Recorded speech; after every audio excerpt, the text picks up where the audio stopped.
Hi everybody, Dr. Joe back again. Thanks for joining the third video series here. I just wanted to let you know that the questions and the comments were really great after the last one we did just a few days ago. And the questions were really about, okay, so now how do we do it? And in the work that we do, we use the model of meditation to be able to connect to that unified field, that quantum field. So if the majority of the time people are living by the hormones of stress and their brain and body are aroused and all of their attention is on their outer world and they're narrowing their focus on matter and they're omitting the wave function of possibility, then it would make sense that when the hormones of stress begin to endorse our senses to become materialists, then the best way to begin to connect to this unified field is to begin to disconnect from our senses.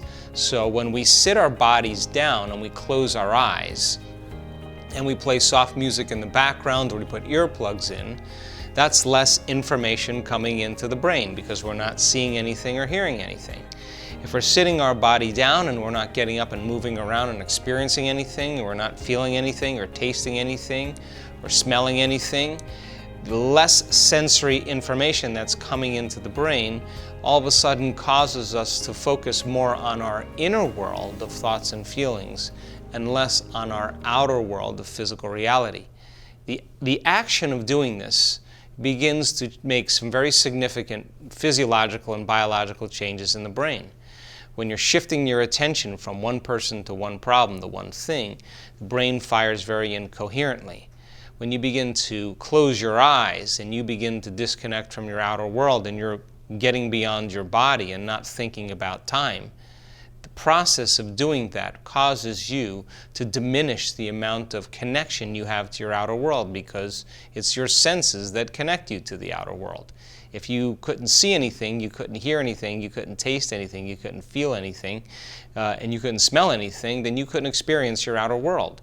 So the act of sitting your body down, getting beyond your environment and your body and time is what we do in the process of meditation. So the act of meditating, the act of sitting still and being defined by your inner world instead of by your outer world is the methodology we use to connect to the unified field.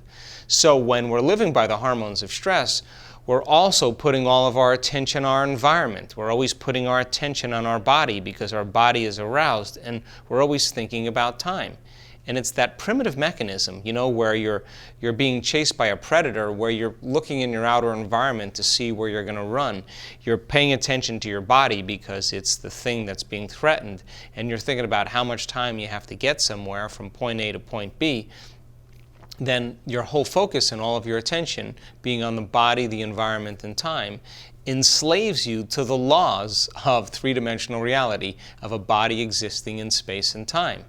So, when you begin to go inward and you take your attention off your body and become nobody, the act of no longer putting your attention on your body suppresses the circuits in your brain that you use to feel and move. If you're no longer thinking about your outer environment made up of people and objects and things and places, then if you're no longer thinking about all of those things in your outer environment, then of course you're getting beyond your environment.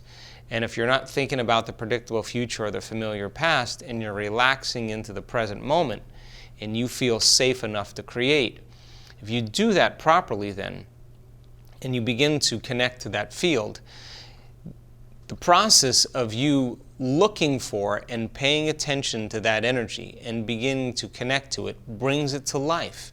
Because where you place your attention, as you've learned, is where you place your energy. So now you're becoming aware of it because you're no longer paying attention to matter. You're no longer defining your reality as a materialist. You're sensing energy and information. And if you keep experiencing that energy to the smallest measure, staying present with it, tuning into it, falling into it, surrendering to it, the more you begin to relax into it, the more you begin to pay attention to it, the more you experience it. And if experience enriches the brain, and it does, then you begin to install the circuits in your brain to perceive more of it the next time. And every time you experience a little bit more of it, you keep experiencing more of it, and you begin to change your brain to have the circuits in place to perceive it. So then, when you begin to take your attention off matter and put it on the field, and you begin to connect to that unified field, you'll go from the consciousness of being a somebody to the consciousness of being a nobody to the consciousness of being everybody. That is the unified field. You'll go from the consciousness of being someone to the consciousness of being no one to the consciousness of being everyone. That is the unified field. Going from the consciousness of something to the consciousness of nothing to the consciousness of everything. From the consciousness of somewhere to the consciousness of nowhere to the consciousness of everywhere. That's the quantum field.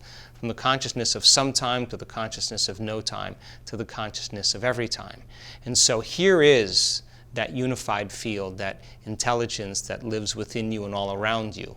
It is always present. And most people have all of their attention on the somebody, on the someone, on something, on somewhere, and sometime. And the moment you become nobody, no one, no thing, nowhere, and no time, and you surrender into the generous present moment, now you're aligning with that consciousness. Now your consciousness, subjective consciousness, is connecting to that objective consciousness. Now you're on the bridge moving into that unified field. So now as you begin to pay attention to it, as you begin to experience it, as you begin to surrender to it, you begin to move closer to it.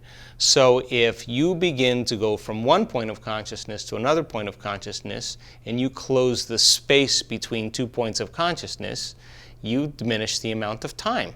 And that means then the more you move closer to it, the shorter amount of time it takes for things to begin to materialize in your life. And if the separation between 2 points of consciousness creates separation, then the closer you move to it, the more whole you feel. And the more whole you feel, then you feel like your dreams have already happened. In other words, you're no longer in lack. You feel like your dreams have already happened. So people in the work that we teach around the world who begin to connect to this unified field begin to have significant changes in their life and within their body within shorter and shorter amounts of time because they're moving closer to that unified field. That field of information that governs all the laws of nature that you and I have access to. And we have all the biological and neurological machinery to connect to it. So what if every day you took a little bit of time out of your busy life to begin to open your focus and to begin to pay attention to that unified field, that field of information that exists beyond space and time, that you can't experience with your senses, but you can only experience with your awareness, your consciousness. And if you begin to connect to that unified field and experience it, it makes sense then that the more you experience it, the more you enrich the circuits in your brain to begin to perceive it more in your life. And the act of doing that over and over again allows you to begin to connect to it more and more, and you begin to see the miracles and the opportunities begin to show up. So some of the questions that we've gotten in the last few videos is, how do we do this? How do we begin to practice it? So in the next video, I'll talk about the online course that we're offering and the 7 lessons for you to begin to apply all these principles to your life.